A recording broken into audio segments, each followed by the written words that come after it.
देखिए आपको vertical column last time चल रहा था, ठीक है। वर्टिकल कॉलम में कितनी बोन्स बताया था मैंने? 26, ठीक है। 26 बोन्स थे और 26 बोन्स में मैंने पूरा कंप्लीट बता दिया था कि सर्वाइकल वर्टिब्री कितना होता है, थोरैसिक कितना होता है, ठीक है, लंबर है, सैक्रल है और कॉक्सिक्स है, ये सब बता दिया था। अब एक चीज और ध्यान देना, उसमें वर्टिकल कॉलम में डायग्राम बुक में एनसीईआरटी में बना हुआ है इस तरीके से।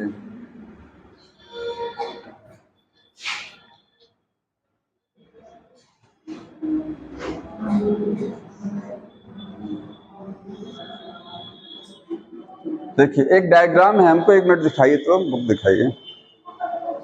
हाँ, इसी को दिखाइए।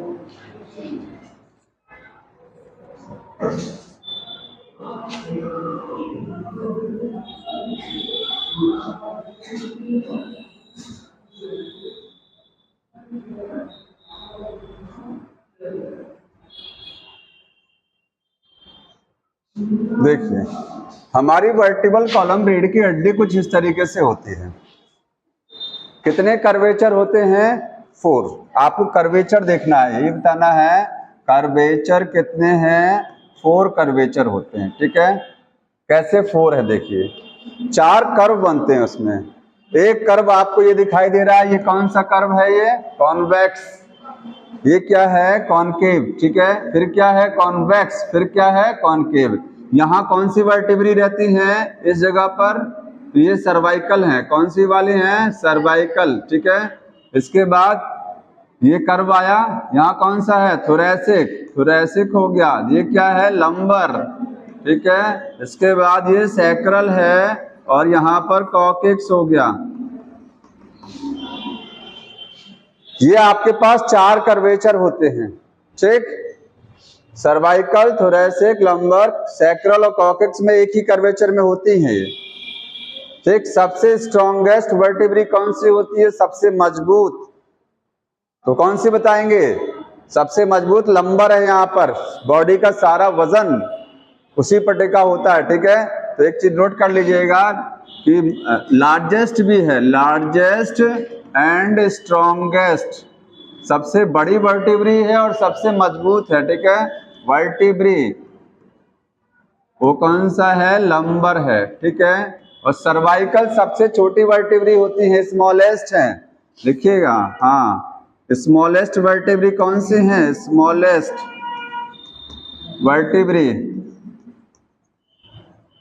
ये आपका सर्वाइकल हो गया, ठीक। अब सर्वाइकल वर्टिब्री जो है, सर्वाइकल, ठीक है,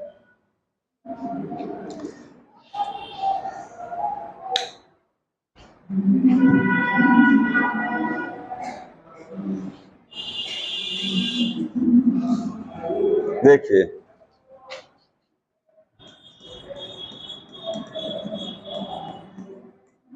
कितनी होती है सर्वाइकल? सर्वाइकल वर्टिब्री कितनी है? 7। लेकिन 7 सभी मैमल्स में नहीं है, ध्यान रखना है। Most of the mammals, human में तो 7 हैं, लेकिन जितने भी एनिमल्स हैं, ठीक है, सभी में सर्वाइकल 7 नहीं होती है। तो लिखा है सर्वाइकल क्या है? मोस्टली, ठीक है। मोस्टली कितनी है ये? मोस्टली ये 7 होती हैं। ह्यूमन में तो 7 है, बाकी एनिमल में सब में 7 नहीं होती हैं। पहली सर्वाइकल वर्टिब्री को क्या बोलते हैं? फर्स्ट जो सर्वाइकल है उसका नाम क्या है? एटलस। क्या बोलते हैं उसको?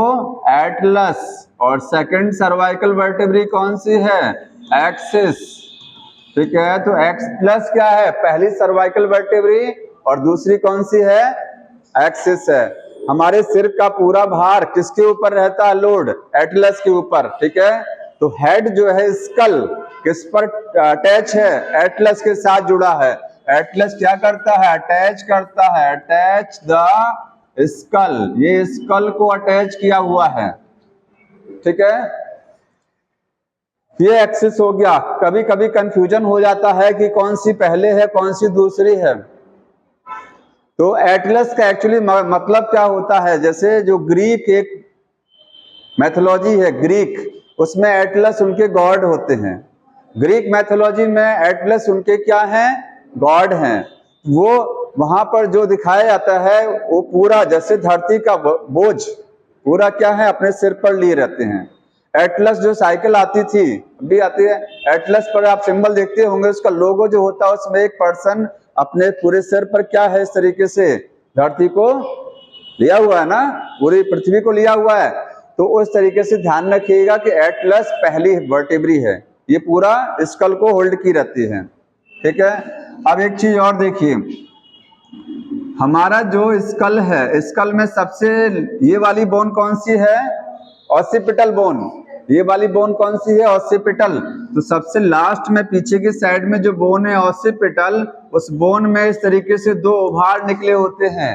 कितने उभार हैं इस हड्डी में, ऑसिपिटल बोन में दो प्रोजेक्शन उभार निकले हुए हैं, इनको क्या बोलते हैं, ऑसिपिटल कॉन्डाइल। ये क्या है, ऑसिपिटल कॉन्डाइल बोलते हैं इनको, कॉन्डाइल। ठीक है, ऑसिपिटल कॉन्डाइल कैसे पता लगेगा, यहाँ जब टच करते हैं ना यहाँ पर, तो यहाँ पर इस साइड में दोनों देखिए, इस साइड में टच करिए, यहाँ पर उभार नजर आता है, यही उभार क्या है, ऑसिपिटल कॉन्डाइल। ये उभार किसका है, जो ऑसिपिटल बोन है पीछे वाली, ये जब नीचे की साइड में जाती है, नीचे की साइड में, तो इसमें दो उभार निकले होते हैं।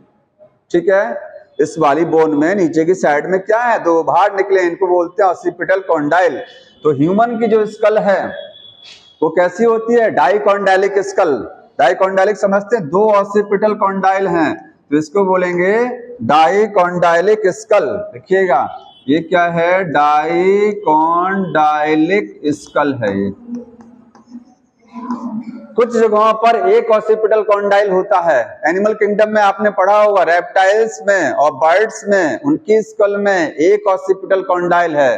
ठीक है, वहां पर ये दो नहीं होते हैं। बर्ड्स की जो स्कल होती है खोपड़ी, उसमें सबसे लास्ट वाली बोन जो है उसमें एक ही उभार होता है टोटल। ठीक है, मोनोकॉन्डाइलिक स्कल रेप्टिलिया में और बर्ड्स में होता है, बाकी सब जगह क्या है, डाइकॉन्डाइलिक स्कल होती है। ठीक है, जो जैसे इसका फायदा यह है कि जिसमें एक ऑसिपिटल कॉन्डाइल है वो अपने स्कल को ज्यादा रोटेट करा सकते हैं। बर्ड्स अपने स्कल को क्या है, अच्छे से रोटेट करा लेता है। ठीक, ऑसिपिटल कॉन्डाइल हो गया। इसके बाद में देखिए यहां पर एक चीज और होती है स्कल में, खोपड़ी में जो ये ऑसिपिटल बोन आपकी है, ऑसिपिटल बोन है ना, इसमें दो उभार निकले हैं और उसमें एक बीच में क्या है, गड्ढा बना हुआ है, होल है एक, जो बॉडी का सबसे बड़ा होल है, लार्जेस्ट होल, वो हड्डी के अंदर है। ठीक है, इसको क्या बोलते हैं, फोरामेन मैग्नम। ये है फोरामेन मैग्नम है। मैग्नम क्यों बोलते हैं, क्योंकि मैग्नम का मतलब मैक्सिमम है, सबसे बड़ा होल बॉडी का है फोरामेन मैग्नम। ये किस हड्डी में है, ऑसिपिटल बोन के अंदर है। ठीक है, यहीं से होकर के नर्व कॉर्ड निकलती है। आपके स्कल में क्या है, ब्रेन है, स्कल के अंदर क्या है, यहाँ पर ब्रेन है। ठीक है, ब्रेन से जो नर्व कॉर्ड निकलेगा वो इसी से होकर के आगे बढ़ेगा। तो फोरामेन मैग्नम के अंदर से क्या होती है, नर्व कॉर्ड निकलती है और वो रीढ़ की हड्डियों के बीच में से होकर के जाती है, न्यूरल कैनाल से होती है। समझ में आ रहा है ये चीज। ठीक, अब जो पहली वर्टेब्री है एटलस, उसको देखिए, पहली वर्टेब्री कौन सी है, एटलस है। एटलस वर्टेब्री को अगर बनाए तो हमारी ये स्कल हो गया, स्कल में दो उभार हो गया ऑसिपिटल बोन में, ये ठीक है, ये क्या है, ऑसिपिटल कॉन्डाइल है। पहली वर्टेब्री एटलस होगा, एटलस में दो गड्ढे बने होते हैं, क्या होते हैं, ये देखिए, ये पहली वर्टेब्री बनाया मैंने, ये क्या है, एटलस है। एटलस में दो इस तरीके से गड्ढा आपको दिखाई दे रहा है, ये देखिए डिप्रेशन दिख रहा है, ये डिप्रेशन दिख रहा है, ये इसी डिप्रेशन में ये ऑसिपिटल कॉन्डाइल आकर के फिट हो जाते हैं। ये इस तरीके से आपकी खोपड़ी, उसकी लास्ट बोन में दो भार, और जो सबसे पहली वर्टेब्री है एटलस, एटलस में दो गड्ढे बने हुए, उन्हीं गड्ढों में आकर के ये सेट हो जाता है, जिसकी वजह से हम अपना सिर ऐसे ऐसे हिलाते हैं। ये जो सिर ऐसे ऐसे मूव कराया जाता है, ये किसकी वजह से हो रहा है, ये इसकी वजह से। हम अपना सिर ऐसे हिलाते हैं जब, तो हमारा स्कल, हमारी पूरी खोपड़ी किस पर मूव कर रही है, एटलस पर एटलस पर। एटलस में तो होल नहीं है, वो गड्ढा बना है, ये होल नहीं है। ये क्या है? डिप्रेशन, उसी डिप्रेशन में सेट हो गया और आपका सिर आगे और पीछे ऐसे मूव करता है। सिर ऐसे भी मूव करता है, उसका मूवमेंट अलग बोन का है, वो इसकी वजह से मूव करता है, एक्सिस की वजह से। समझ में आता है? ठीक है। इसके नीचे की बोन कौन सी है? एक्सिस है। तो एटलस ये हो गया। ठीक है। अब एटलस में एक क्या है? होल है इसमें। ठीक, एटलस में भी क्या है? एक होल है। ठीक, और इस होल में जो दूसरी वर्टिब्री बनाने जा रहे हैं वो कौन सी है? एक्सिस है। ये देखिए, एक्सिस वर्टिब्री सेकंड, दूसरी सर्वाइकल वर्टिब्री कौन सी है? एक्सिस है। ठीक है, उसमें एक उभार निकला है। ध्यान सुनिए, आपका स्कल खोपड़ी है, खोपड़ी में दो हड्डी में उभार है, उन उभार को क्या बोलते हैं? Occipital condyle. वो क्या करते हैं? एटलस में जो गड्ढा उसमें आकर के सेट हो जाते हैं। और इसके अंदर एक होल बना हुआ है, किसके अंदर? स्कल की लास्ट बोन जो ऑसिपिटल बोन है, ठीक है, फोरामेन मैग्नम, उसमें कोई है, उसमें जो है वहां से न्यूरल क्या निकलती है? नर्व कॉर्ड, नर्व कॉर्ड निकलती है। यहां से क्या निकलेगा? Nerve cord. वो नर्व कॉर्ड इसके अंदर से होता हुआ जाएगा, क्योंकि हर रीढ़ की हड्डी के बीच में होल होता है। ठीक है, सब में होल है। वो न्यूरल कैनाल बोलते हैं, उस कैनाल से होता हुआ स्पाइनल कॉर्ड आगे जाएगा। लेकिन जो दूसरी वर्टिब्री बता रहे हैं एक्सिस, उसमें एक क्या बना हुआ है? उभार। इस तरीके से उस उभार में क्या चीज सेट होती है? एटलस। एटलस फिट हो जाती है। ठीक है, इस उभार को क्या बोलते हैं? Odontoid process. लिखिएगा, ओडोंटॉइड, ओडोंटॉइड प्रोसेस है। बहुत इंपॉर्टेंट है ये कि ओडोंटॉइड प्रोसेस किस बोन में है? तो ये एटलस में नहीं है, एक्सिस में है। एक्सिस बोन में एक उभार है, इस तरीके से निकला हुआ है। ठीक है, जिसमें कौन सी बोन आकर के सेट हो रही है? एटलस सेट हो रही है। एक्सिस में उभार, उसमें एटलस इस तरीके से सेट रहती है। समझ रहे हैं? और इसी एक्सिस की वजह से हम अपना सिर ऐसे और ऐसे मूव कराते हैं। एक होता है यस बोन और एक होता है नो बोन। यस टाइप का मूवमेंट क्या है? यस सर, ऐसे करते हैं। तो इसमें क्या है? इसमें आपका स्कल मूव कर रहा है, किसके ऊपर? एटलस के ऊपर मूव कर रहा है। एटलस वहीं की वहीं है, उसमें दो गड्ढे हैं, उसमें कौन सा सेट हुआ आकर के? स्कल, उसके ऑसिपिटल कॉन्डाइल सेट। अब ऐसे और ऐसे मूव कर रहा है ना, ये एटलस फिक्स है। लेकिन जब हम अपना हेड ऐसे ऐसे मूव कराते, नो वाला मूवमेंट, उसमें क्या होता है? उसमें एक्सिस के ऊपर स्कल और एटलस दोनों घूमता है। समझ रहे हैं ना ये चीज? देखिए, ये वाला प्रोसेस क्या है? Odontoid process. ये किस होल में सेट है? एटलस में एक होल है, उस होल में इस तरीके से वो फिट है। ठीक है, जब हम अपना ऐसे ऐसे हेड मूव कराएंगे तो हमारा सिर पूरा स्कल किसको लेकर के? एटलस को साथ में लेकर के, इसको साथ में लेकर के, ठीक है, किसके ऊपर घूमता है? एक्सिस के ऊपर, इसके ऊपर। ये जो प्रोजेक्शन निकला है इसके ऊपर घूमेगा। ऐसे जब सिर करेंगे तो खाली स्कल घूमेगी एटलस के ऊपर, और जब ये इस तरीके का नो वाला मूवमेंट होगा तो स्कल और एटलस किसके ऊपर घूमेगा? एक्सिस के ऊपर। तो एटलस होती है नो यस बोन और एक्सिस होती है नो बोन। ठीक है, मतलब ये यस टाइप का मूवमेंट कराएगी, यस बोन है। नो बोन मतलब ये नो टाइप के मूवमेंट में मदद करती है। ठीक है, अभी जब आपको जॉइंट बताएंगे तो यहां पर भी जॉइंट बताएंगे। ठीक है, ये हो गया इसमें टोटल सर्वाइकल वर्टेब्री, ये बताना था, इसमें हटा दें इसको। अगला क्या चीज है? रिब्स है। आइए, अगली चीज जो आपको समझनी है वो क्या है? रिब्स। तो हमारी बॉडी में जो रिब्स होती हैं वो कितनी है? 12 पेयर्स हैं, 24 रिब्स होती हैं। कितनी होती हैं? 12 पेयर्स हैं, मीन्स 24। लेकिन 1% लोगों में 26 रिब्स होती हैं। 1% पूरे वर्ल्ड में ऐसे लोग हैं, उनमें एक 13 नंबर वाला रिब्स भी होता है। 12 पेयर हैं, लेकिन 1% लोगों में 13 जोड़ी रिब्स होती हैं। बता रहे हैं, उसको बोलते हैं गोरिल्ला रिब्स। एक्स्ट्रा जो 13 नंबर वाली रिब्स होती है उसको क्या बोलते हैं? Gorilla ribs. लिखिएगा, 1% peoples have one pair extra rib, 1 pair extra ribs होती हैं, ठीक है। 13 पेयर वाली भी होती है, कॉल्ड, उसको क्या बोलते हैं, गोरिल्ला रिब्स।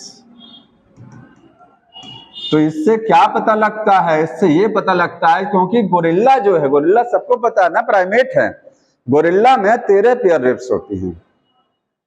हमारे अंदर कितनी हैं, 12 जोड़ी हैं, लेकिन कुछ लोगों में 13 जोड़ी भी होता है। इसका मतलब क्या है कि हमारा ह्यूमन का विकास गोरिल्ला की तरीके से एनिमल से हुआ है, गोरिल्ला लाइक हुआ ना, ये इवोल्यूशन को शो करता है।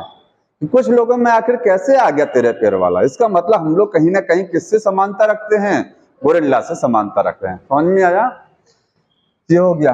अब 12 पेयर रिब्स में जो आप कहेंगे, तो इसमें जो 1 से लेकर के 7 पेयर, 1 to 7 पेयर, मतलब एक जोड़ी से लेकर के 7वां पेयर जो रिब्स होता है, ये कॉल्ड द ट्रियो रिब्स। इसको क्या बोलते हैं, ट्रियो रिब्स बोलते हैं। और 8th 9th and 10th, 8 number, 9 number और 10 नंबर वाला जो रिब्स है वो क्या है, फॉल्स रिब्स होती हैं। ये सबको पता होगा, फॉल्स रिब्स। इसके बाद में 11th और 11th एंड 12th रिब्स क्या हैं, ये फ्लोटिंग रिब्स हैं, फ्लोटिंग रिब्स, ठीक है। एक चीज बताइए, रिब्स हमारी बॉडी में डॉर्सल साइड पर है, वेंट्रल पर है कि लेटरल साइड पर है? हमारी ये पीछे की साइड डॉर्सल, ये साइड वेंट्रल और किनारे की साइड लेटरल। रिब्स किधर लगी होती हैं, लेटरल, यहां से स्टार्ट होकर के यहां तक आती है, साइड में है रिब्स, आपको सामने दिख रही है ना, लेकिन क्या है, यहां से स्टार्ट होकर यहां आ रही है, वो क्या है, लेटरल साइड पर है। तो ये बॉडी की लेटरल साइड पर होता है, लेटरल साइड्स पर होती हैं रिब्स। समझ में आया? रिब्स कैसी होती हैं, फ्लैट होती हैं। ध्यान रखिए, कुछ हड्डियां सिलेंड्रिकल होती हैं, जैसे आपका पेन है, कुछ हड्डी कैसी होती हैं, बोन सिलेंड्रिकल, कुछ हड्डियां चपटी होती हैं। तो ribs are flat in nature, चपटी हड्डियां हैं। ये कैसी हैं, रिब्स होती हैं फ्लैट होती हैं, ठीक है। रिब्स हमारी बॉडी में पीछे की साइड में वर्टिबल कॉलम से जुड़ती हैं और आगे की साइड में स्टर्नम से जुड़ती हैं, ठीक है। लिखेंगे on ventral side, dorsal side, sorry, on dorsal side पर रिब्स क्या हैं, अटैच टू, किससे अटैच रहती हैं, अटैच टू वर्टिब्रल कॉलम। बताइए, डायरेक्टली अटैच रहती हैं कि इनडायरेक्टली? पीछे की साइड में रीढ़ की हड्डी से वर्टिबल कॉलम से रिब्स जो हैं वो डायरेक्टली अटैच हैं कि इनडायरेक्टली? डायरेक्टली का मतलब अभी बताएंगे, आगे समझ में आएगा। सीधे अटैच है, ये रीढ़ की हड्डी है, पीछे रिब्स क्या है, सीधे अटैच है, ठीक है। और रिब्स में पीछे की साइड में जब अटैच होती हैं तो उसमें आपको इस तरीके का 2 प्रोजेक्शन होता है, बाइसेफेलिक रिब्स बोलते हैं। बाइसेफेलिक का मतलब होता है कि रिब्स में जो सिर है उसका, उसमें 2 हेड हैं। कितने हेड हैं उसमें, 2 हेड हैं, बाइसेफेलिक, ठीक है। आगे की साइड में तो एक ही हेड है, लेकिन पीछे की साइड में उसमें 2 हेड होते हैं। तो डॉर्सल साइड पर अटैच किससे है, वर्टिबल कॉलम से। आगे लिखेंगे डायरेक्टली, कैसे अटैच है, डायरेक्टली। और ऑन वेंट्रल साइड पर किससे अटैच है, स्टर्नम से। वेंट्रल साइड पर रिब्स किससे अटैच है, स्टर्नम से। डायरेक्टली कि इनडायरेक्टली? इनडायरेक्टली, क्योंकि ध्यान दीजिएगा बीच में कार्टिलेज है, जैसे ये क्या है, ये है स्टर्नम। रिब्स जब आती हैं आगे की साइड में तो यहाँ बीच में क्या रहती है, कार्टिलेज रहती है। मतलब यहाँ से रिब्स आ रहा है, आगे की साइड में चेस्ट बोन हो गया, जब ये जुड़ेगा तो बीच में क्या है, कार्टिलेज रहेगा, डायरेक्ट नहीं जुड़ेगा। पीछे की साइड से तो वर्टिबल कॉलम से रीढ़ की हड्डी डायरेक्ट जुड़ती है, लेकिन आगे की साइड में स्टर्नम से वो डायरेक्ट नहीं, बीच में क्या रहती है, कार्टिलेज। ठीक है, तो इनडायरेक्टली बोलते हैं जुड़ा हुआ है। वेंट्रल साइड पर स्टर्नम से क्या है, इनडायरेक्टली अटैच है, इनडायरेक्टली अटैच होती है, लेकिन सारा रिब्स अटैच नहीं होता, ध्यान रखना है, वही बताएंगे अभी। समझ में आ रहा है? आप देखिए इधर, इसमें एक डायग्राम अगर बनाए इस तरीके से, ये देखिए, ये क्या हो गया इसमें, स्टर्नम। ये कौन सी बोन हो गई, स्टर्नम। बताइए स्टर्नम डॉर्सल साइड पर है कि वेंट्रल, ये सब पूछा जाता है। क्यों फैन नहीं, लाइट नहीं आ रही क्या, बंद कर दिए कोई। डॉर्सल साइड पर है कि वेंट्रल साइड पर, बताइए।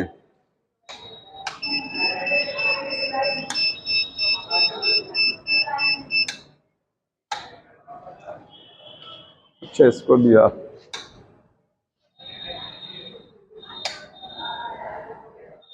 कोई बात नहीं, डॉर्सल साइड पर कि वेंट्रल साइड पर, बताइए। ये वेंट्रल साइड है, आगे की साइड कौन सी है, वेंट्रल साइड है, ठीक है। स्टर्नम हो गया। स्टर्नम पर यहां पर जब ये रिब्स पीछे से आएंगे, यहां से आएंगे रिब्स, आगे जुड़ेंगी, तो पीछे तो वर्टिकल कॉलम से आ रही हैं, आगे की साइड में जब जुड़ेगा तो इस तरीके से कनेक्शन बनेगा। देखिए ये पहला नंबर रिब्स हो गया, ठीक है। यहां पर बीच में क्या रहेगा, कार्टिलेज। ये दूसरे नंबर वाला, ये थर्ड हो गया, इसके बाद फोर्थ हो गया, और फिफ्थ, और ये सिक्स्थ हो गया, और इसके बाद ये सेवंथ हो गया। 7 जोड़ी रिब्स ऐसे इधर मिलेगा आपको, ठीक है। 1 2 3 4 5 6 7 डायरेक्टली जुड़ा है। ये क्या है, ट्रियो रिब्स हैं। 1 से लेकर के 7 पेयर तक क्या होती हैं, ट्रियो। इनको ट्रियो क्यों बोलते हैं, ट्रियो रिब्स क्यों हैं, बिकॉज स्टर्नम से ये जुड़ी हैं, स्टर्नम से जुड़ी हैं, डायरेक्टली नहीं है, इनडायरेक्टली, लेकिन स्टर्नम से जुड़ा तो है। तो ये क्या है, ट्रियो है, ठीक है। बाकी 8th वाला जो रिब होगा, 8th वाला, वो स्टर्नम से नहीं जुड़ेगा, वो किससे जुड़ेगा, 7th वाले से। 9th वाला किससे जुड़ेगा, 7th वाले से। 10th वाला किससे जुड़ेगा, 7th वाले से। ये 8th 9th और 10th है, ये सब किससे जुड़ी हैं, स्टर्नम से नहीं जुड़ी है डायरेक्टली, ये जुड़ी है 7th वाली से, ठीक है। तो यहां इनको क्या बोलेंगे, फॉल्स हैं। फॉल्स क्यों है, क्योंकि ये अटैच किससे हैं, अटैच टू 7th, ये 7th से डायरेक्टली अटैच है, स्टर्नम से इनडायरेक्टली अटैच है। समझ में आया? हालांकि देखा जाएगा तो स्टर्नम से ये भी जुड़ी हैं, लेकिन बीच में कौन है, 7वीं वाली, 7वीं की मदद से जुड़ा है, 7th की हेल्प से, ठीक। और इसके बाद में 2 पेयर रिब्स ऐसी होती हैं जो क्या है, कहीं नहीं जुड़ती हैं, उनको क्या बोलते हैं, फ्लोटिंग रिब्स। तो फ्लोटिंग जो है वो कहीं नहीं जुड़ती हैं, पीछे की साइड में वर्टिकल कॉलम से जुड़ा रहेगा, बट आगे नहीं जुड़ेगा। तो कहा जाए कितनी रिब्स जो है स्टर्नम से जुड़ी रहती हैं, तो आप बोलेंगे 10 पेयर रिब्स। कितनी डायरेक्टली जुड़ी हैं, 7 पेयर। कितनी इनडायरेक्टली जुड़ी हैं, 3 पेयर। और कितनी नहीं जुड़ी हैं, 2 पेयर, ठीक है। और वर्टिकल कॉलम से सबका सब अटैच रहती हैं। समझ में आ रहा है? इनका काम क्या होता है, फ्लोटिंग रिब्स का क्या करती हैं, फ्लोटिंग रिब्स ये किडनी को प्रोटेक्शन देती है। किडनी यहां पर है ना, पीछे की साइड में, यहां तो यहीं पर होती है फ्लोटिंग रिब्स, क्योंकि ये फ्लोटिंग रिब्स से ही बगल में क्या लगी होती है, किडनी। तो पीछे की साइड से किडनी को सुरक्षा देती है, ठीक है, क्योंकि इन्हीं के पास में क्या लगा है, किडनी। लिखिएगा प्रोटेक्ट किडनी। दोनों किडनीज को प्रोटेक्शन देती हैं, ठीक है। अब एक चीज और रिब्स के बारे में देखिए, रिब केस कैसे बनता है, बताइए। रिब केस, हमारी लंग्स कहाँ हैं, और हमारा जो है चेस्ट, हार्ट और लंग्स किससे सुरक्षित है, रिब केस से। रिब केस को बनाने के लिए कौन कौन सी बोन्स इन्वॉल्व हो रही हैं, बताइए। कौन कौन सी बोन्स इन्वॉल्व होती हैं रिब केस को बनाने में, बताओ जी।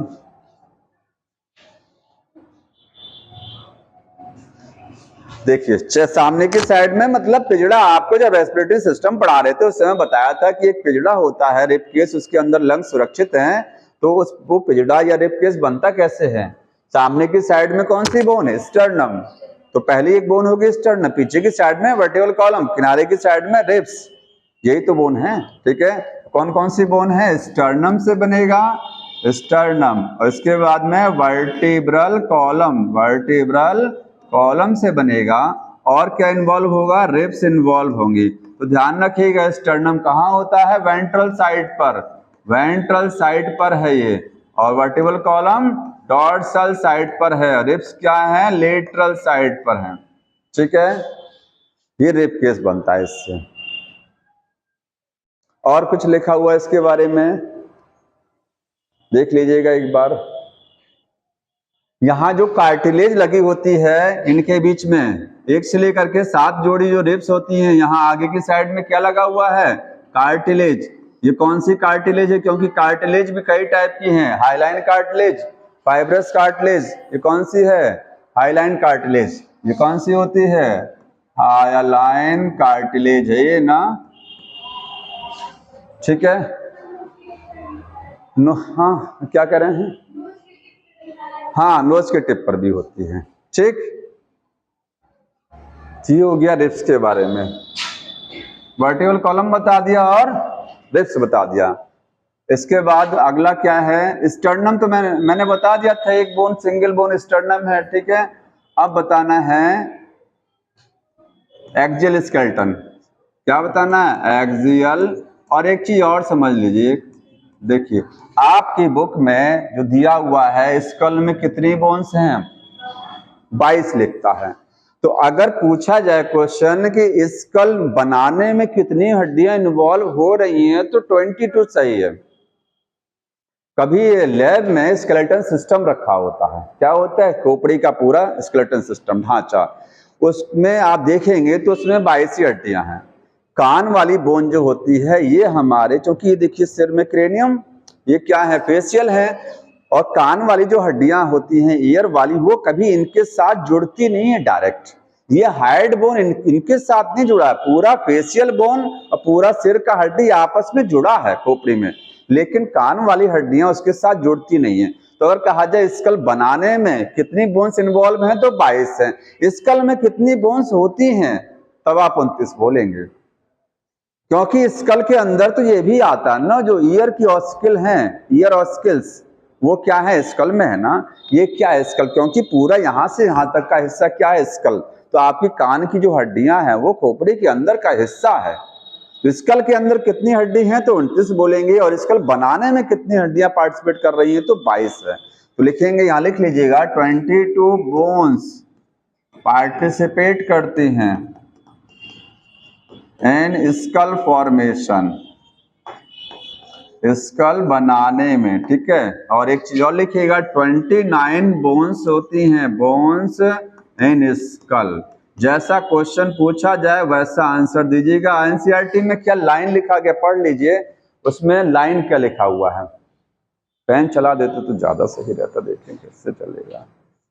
बंद हो गया था फटवाने, ये अब सही लोड ले लेगा। हाँ बताइए, क्या लाइन लिखी हुई है, पढ़ के बताइए।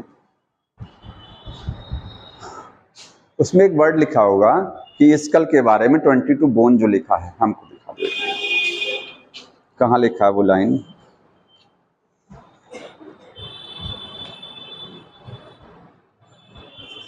Cranial and facial total 22 bone लिखा है, कहाँ गया?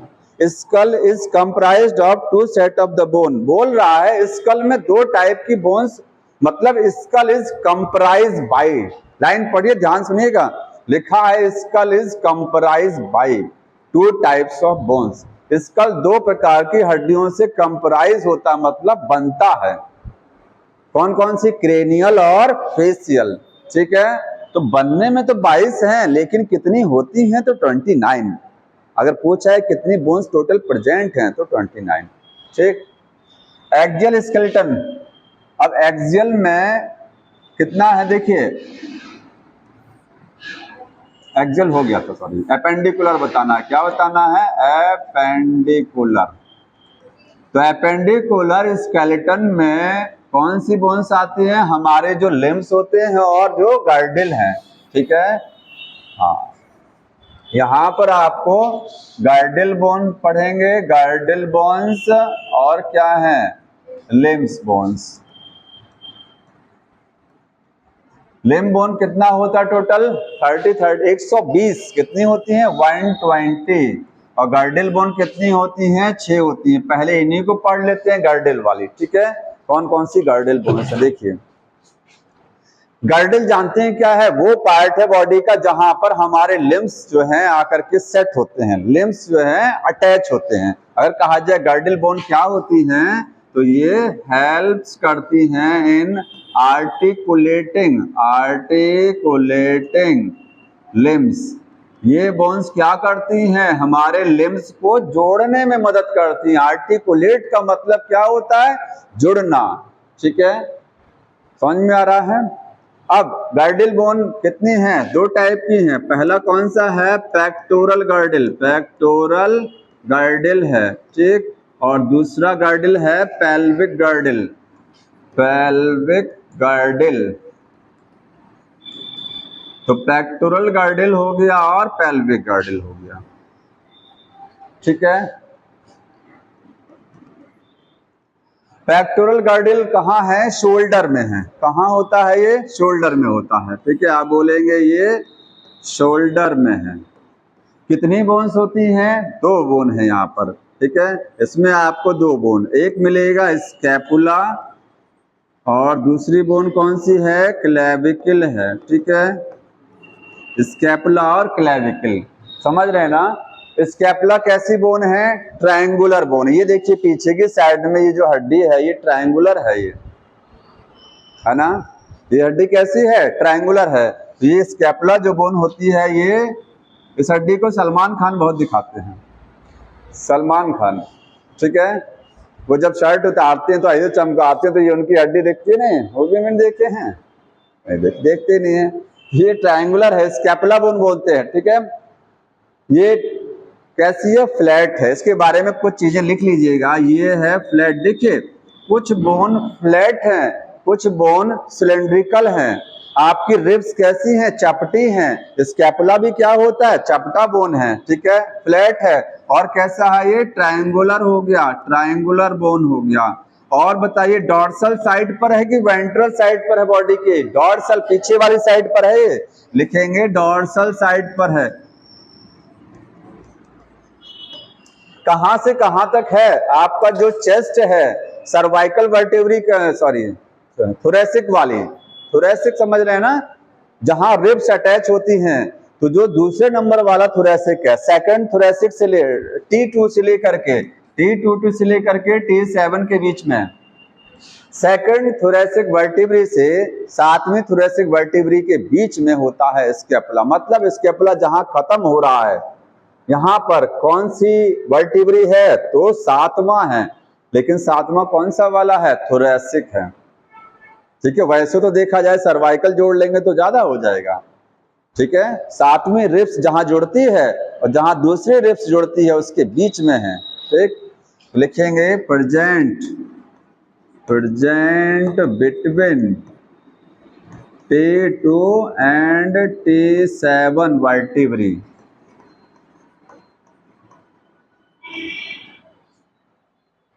ठीक है, अब एक इसके बाद है, एक चीज और समझिए, स्कैपुला में एक उभार होता है। उभार कहाँ है? मैं बना दे रहा हूं इस साइड में। देखिए ये बताइए, ये स्कैपुला मैंने बनाया लेफ्ट साइड का, ये उभार को बोलते हैं एक्रोमियन प्रोसेस, एक्रोमियन प्रोसेस। ये बताइए लेफ्ट साइड को बनाया है स्कैपुला की राइट? सोच के बताइए किधर का है ये लेफ्ट साइड वाला मैंने बनाया या राइट साइड का है? हाँ, लेफ्ट की राइट? ये राइट का नहीं है, ये लेफ्ट का। कैसे पहचानेंगे? एक्रोमियन प्रोसेस ये देखो, ये देखो, ये हड्डी दिख रही है यहाँ पर, ये दिख रहे हैं ना, ये उभार इसी हड्डी में, क्योंकि ये तो इस साइड वाला है, ये किधर वाला है? इधर वाला है। इसलिए मैं पूछ रहा हूँ किस साइड का है ये मैंने इधर बना। अगर मैं इसको इधर बनाता तो ये उभार ये आता, फिर यहाँ आता ना, तो मुझको इसको यहाँ बनाना पड़ता। ठीक है, समझ में आ रहा है? ये आपके इस साइड में अगर ये स्कैपुला होता तो ये प्रोसेस यहाँ रहता। एक तरीके का उभार है, हड्डी में उभार है, इसको बोलते हैं एक्रोमियन प्रोसेस। ठीक है, तो स्कैपुला में ये क्या है, प्रोजेक्शन होता है, प्रोजेक्शन है ये, समझ में आया? क्या काम होता है, ये जो क्लेविकल हड्डी होती है ना, क्लेविकल बोन, ये यहीं जुड़ती है स्कैपुला के साथ में। क्लेविकल बोन हमारी ये हड्डी कॉलर बोन जुड़ी हुई है ना, तो कॉलर बोन यहाँ पर आकर के जुड़ती है, किसके जुड़ती है, स्कैपुला से। पीछे स्कैपुला है, आगे की साइड में कॉलर बोन है, दोनों जब जुड़ेगा तो ये स्कैपुला से कहाँ जुड़ेगा, इस एक्रोमियन प्रोसेस के ऊपर आकर के जुड़ता है। तो इसका काम लिखिएगा, एक्रोमियन प्रोसेस क्या करता है, आर्टिकुलेट करता है, आर्टिकुलेट क्लेविकल बोन, ये क्लेविकल बोन को आर्टिकुलेट कराएगा, ठीक है, जोड़ने में मदद करता है। स्कैपुला हो गया। क्लेविकल बोन कैसी होती है, डायग्राम देखिए इस तरीके से, एस लेटर जो होता है, एस नुमा है, वैसे तो एस ऐसे बनाते हैं, लेकिन ये थोड़ा सा ऐसे। कितने कर्वेचर हैं, वर्टिकल कॉलम में 4 कर्वेचर बताया, इसमें 2 कर्व हैं। कितने कर्व दिखाई दे रहे हैं, 2। ये देखिए, एक ये कर्व हो गया है ना, और एक कर्व ये है। कितने कर्वेचर हैं, 2 हैं। जिसके बारे में लिखिएगा 2 कर्वेचर, लाइन खींच दीजिएगा, कर्वेचर। डॉर्सल साइड पर कि वेंट्रल, ये आगे की साइड पर है ना, ये वेंट्रल साइड है, ध्यान रखना है, वेंट्रल साइड पर है। ये फ्लैट नहीं है, ये है सिलेंड्रिकल बोन, इस तरीके से, ठीक। तो कैसी है ये, सिलेंड्रिकल है। 2 कर्वेचर हैं, आप लिखेंगे यस शेप में है। कैसी शेप में है, ये यस शेप में है। इसका दूसरा नाम कॉलर बोन, कॉलर बोन बोलते हैं। क्यों बोलते हैं, क्योंकि ये हमारे कॉलर के पास में है। ब्यूटी बोन बोला जाता है, क्या बोलते हैं इसको, ब्यूटी बोन क्यों बोलते हैं, कोई बताएंगे? कॉलर बोन है, इसका एक नाम है ब्यूटी बोन, बताइए कोई। ये महिलाओं में बोली जाती है ब्यूटी बोन, पुरुष में तो ब्यूटी नहीं है। ये महिलाओं में बोला जाता है कि जिसमें ये बोन थोड़ा सा उभरी होती है, वो फीमेल थोड़ा सा ज्यादा अट्रैक्टिव होती हैं, ठीक है, उनकी ब्यूटी ज्यादा होती है, जिसमें ये कॉलर बोन थोड़ा सा उभरा होता है, ऐसा माना जाता है, समझ रहे ना। तो ये उन्हीं के लिए टर्म यूज किया जाता है, ब्यूटी बोन। हो गया यहाँ तक क्लेविकल, हाँ ये सही है। अब पता नहीं है, लेकिन ये किताबों में लिखा हुआ है, मैं ये फर्ज नहीं, ये अपनी तरफ से नहीं बताया जा रहा है, ये बुक्स में लिखा है कि इसको फीमेल्स के केस में ब्यूटी बोन बोला जाता है, आदमी में नहीं। इसकी वजह से आदमी में ब्यूटी नहीं आती है, समझ रहे हैं ना। हाँ जितनी भी चीजें हैं वो मेंस के लिए, मेल्स के लिए नहीं है, कोई भी चीज है, ठीक, उनके लिए नहीं है, बनी। हो गया क्लेविकल। क्लेविकल ये आगे की साइड में यहाँ जुड़ेगा स्कैपुला के साथ में, और इधर कहाँ जुड़ेगा बताइए, यहाँ आपका ये जो हड्डी है ना, स्टर्नम, एक साइड में स्टर्नम से और एक साइड में स्कैपुला के एक्रोमियन प्रोसेस से जुड़ी होती है।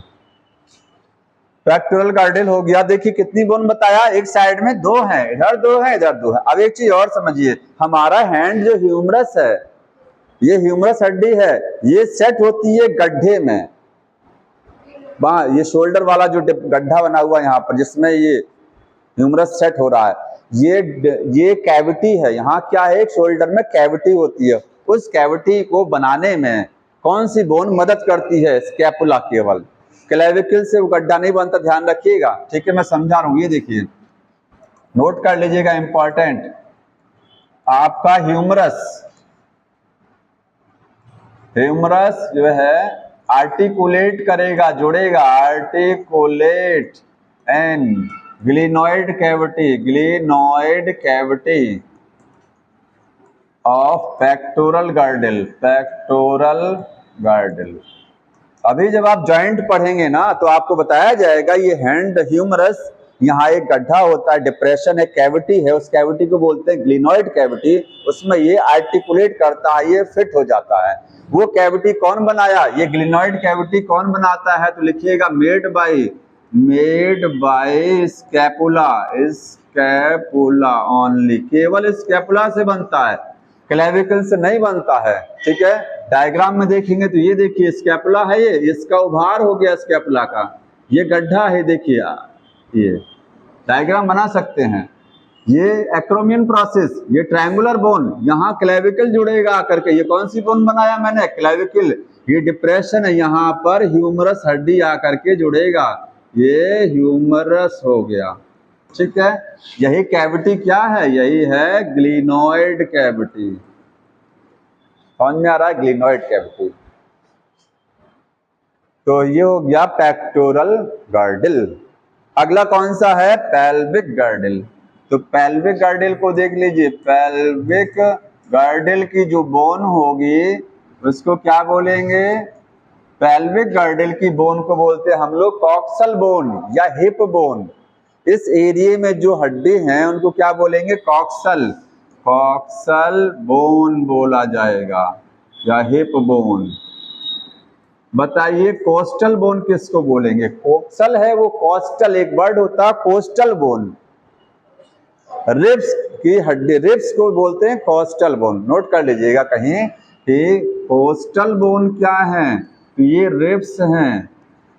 रिब्स जो होती हैं हमारी, उन्हीं का दूसरा नाम क्या है, कोस्टल, ये है कोक्सल बोन, ठीक। तो ये कितनी है टोटल, एक साइड में एक और दूसरी साइड में 1, टोटल 2 होती हैं, 1 × 2 = 2 हैं टोटल। वो 4, एक साइड में वो 2 था, यहाँ पर टोटल 4 थे, ठीक। अब इसमें होता क्या है, ये 3, ये जो एक हड्डी है ना, एक साइड में कितनी है, 1 कॉक्सल बोन, वो एक्चुअली 3 बोन के फ्यूजन से बना है। तो लिखेंगे each coxal bone, each coxal bone कैसे बनेगा, bye fusion of 3 bones, 3 bones के फ्यूजन से बनेगा। कौन कौन सी 3 बोन्स फ्यूज करती हैं, इलियम, इस्चियम, प्यूबिस, नाम क्या है उसके, IL, इलियम। देखिए स्पेलिंग में ध्यान दीजिएगा, एक इलियम आपका इंटेस्टाइन का पार्ट है, ILIUM है स्पेलिंग, यहाँ पर क्या है, यहाँ जो स्पेलिंग है वो है ILIUM, इस्चियम। और तीसरी बोन क्या है, प्यूबिस। एक जो आपके इंटेस्टाइन में इलियम, डेडनम, जुजनम और इलियम, उसकी स्पेलिंग ये होती है ILEUM। ये कहाँ मिलेगा, ये इंटेस्टाइन में मिलेगा, एक लेटर का अंतर है केवल, ठीक है, यहाँ आई होता है, जैसे रेनिन और रेनिन में अंतर होता है ना, एक डबल एन है, एक सिंगल एन है। डायग्राम बना दें इसका, देखिए कैसे बनेगा, ये देखिए बुक में डायग्राम बना हुआ है। ये कौन सी बोन बना दिया मैंने, एलियम, ठीक है, ये बना दिया मैंने एलियम, यहीं से बोन निकलेगा प्यूबिस, ये कौन सी बोन हो गया, प्यूबिस, ठीक है। और इसके बाद तीसरी बोन बना रहे हैं, ये देखिए तीसरी बोन इस तरीके से बनेगा,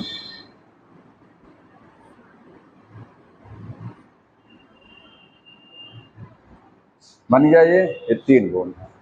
ये कौन सा हो गया, ये है इलियम, आई है यहाँ पर, ये है प्यूबिस, और ये है इस्चियम।